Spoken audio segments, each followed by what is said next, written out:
Hello, this is Michael from Muxwave.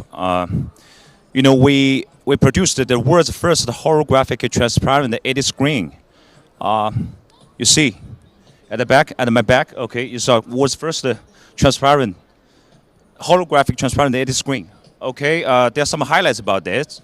It's ultra thin, only 2 mm thickness, and ultra lightweight. Every square meter only 6 kilograms, and is with high brightness, about 4,000 nits.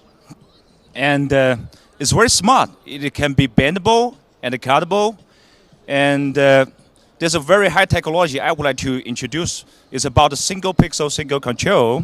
That means every pixels will be driven by every IC. So for 1 square meter, for our 3.9 millimeter pitch, we use 65,536 pieces IC. So it's, so the grayscale and the refresh rate can be highly promised. So when you look at the videos from the screen, it looks very attractive and more vivid and amazing.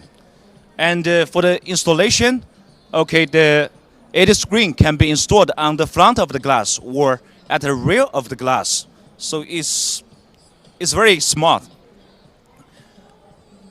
Okay, our website is the www.muxwave.com.